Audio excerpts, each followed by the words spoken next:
I found this script a really long time ago. I don't actually remember how long ago, called Tonight He Comes. It was an original screenplay by Vincent Ngo. This was kind of a famously unproduced script. Really great, dark, nihilistic story. It was a very postmodern riff on Superman. Keith asked me if I was interested in this movie about a superhero who was kind of alienated, and showed me a screenplay by Vincent Ngo, and I fell in love with the idea of it. And so Akiva and I started developing it together as something for me to direct. Akiva Goldsman mentioned the idea that Michael Mann was working on a superhero movie, and I was like, what is the Michael Mann version of a superhero? And I got the script, and it was just a dead serious, straightforward look at what it would be like to be a superhero.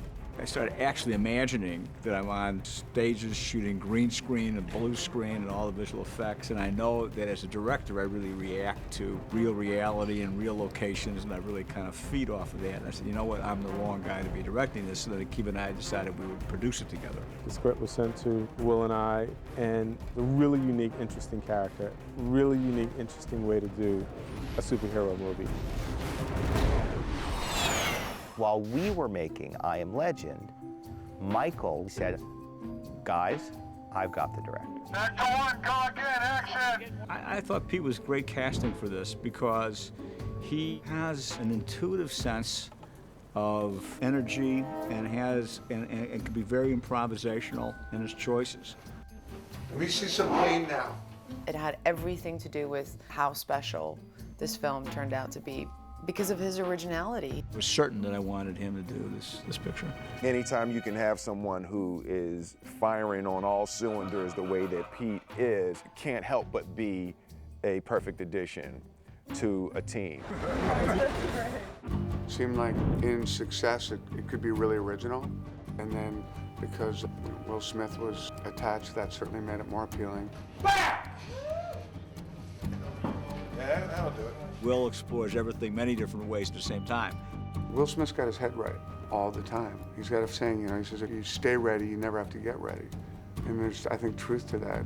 He's fearless, he's talented, and he's extremely honest.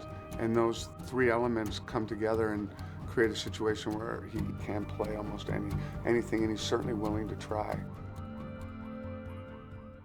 Part of what lies beneath that talent is a real generosity of spirit. There's a goodness, a kindness. There's like real fundamental compassion, which you can't fake. That's not acting, that's truth. Will Smith is famous. People love him. Because, I don't know if you've heard of him, but he's a pretty big star. He could chop the head off a cat and everyone would be like, oh, that Will. Hey. Good to see you, man. Oh, man, how you been? Will is such a skilled comedian. Hey, and all you people up there blocking the intersection, good job. Good job. There's a certain kind of aggressive humor. And then the only guy on the planet who can pull that off, and you love him for it all the time, you know, is Will Smith. What, you want a cookie? Hell on my face. As far as, you know, being a real jerk. What? You heard me? And then at the same time being so incredibly endearing, which he is so good at doing, finding that kind of vulnerability. Peter Hancock, that's my favorite one, and I want you to have it. Will played it so beautifully, and his chemistry with Jason Bateman and the character that Jason plays is brilliant, is really, really brilliant, and the two of them complement each other so incredibly well. Good job. Good job. Good job. The guy is just like the greatest guy I've ever worked with, and I've worked with some pretty nice people. Charlize is fearless like Will. And also deeply, deeply funny, which people don't know. She tried to kill me just now. We just had a ball, and you know, she fit right in with the wanting to have fun, wanting to keep the energy up and playful. Charlize is equally kind, equally talented, a a little bit better looking than Will. You know, he's running a tight second. In addition to obviously being beautiful, she's a real actress and really committed and willing to do anything and try anything and smart and complicated. I like to travel. I'm allergic to cats. I'm immortal. I just want to bring it up on first date? Are you kidding me? Just save all of that. Looking good, Bateman. Looking good, baby. And then Jason Bateman, I was in the middle of working with him and I was reading the script and he walked by one day and, so what are you reading? And I said, Tonight He Comes. He's like, I'm doing that movie.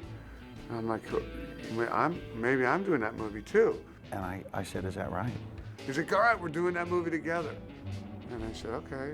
And so we didn't talk about it for a while. And then on Wrap Day, when everyone says, you know, hey, nice to work with you, and hug, kiss, goodbye, he whispered in my ear that there might be a good chance that we're doing it together. So that was a very exciting goodbye.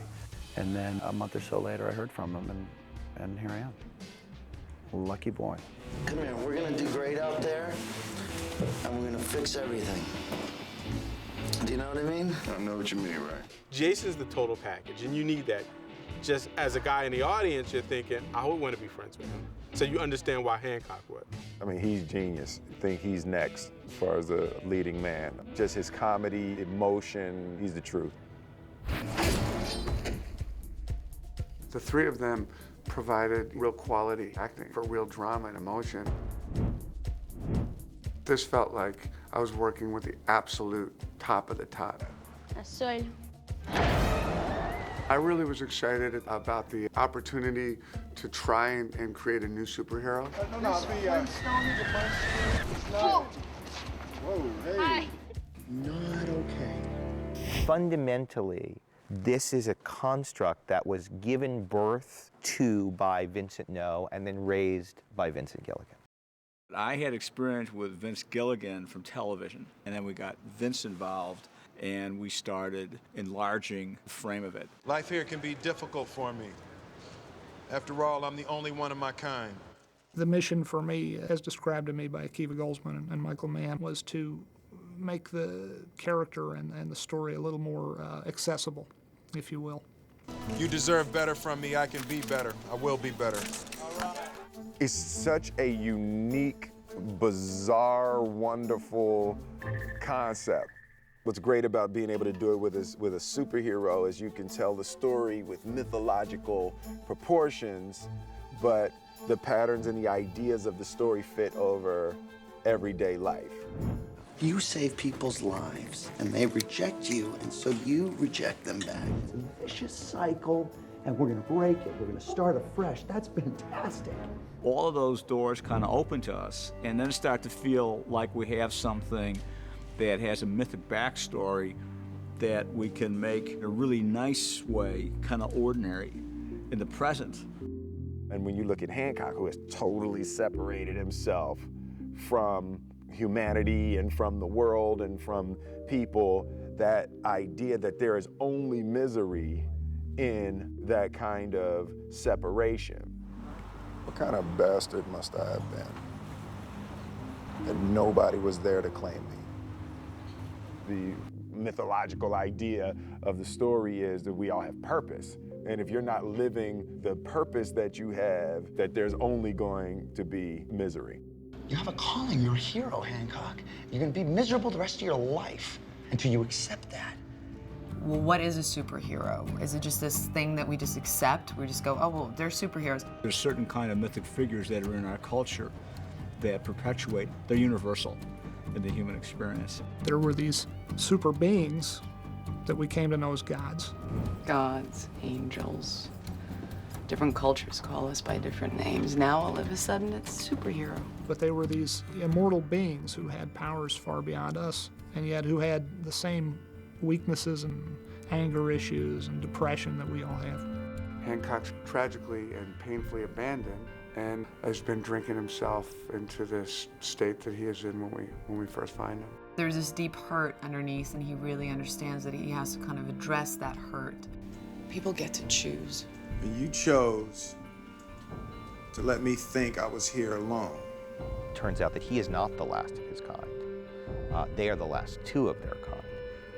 What he doesn't remember is their endless push-me-pull-you of a relationship that has gone on for eons. Whatever I did, look at me. I'm sorry.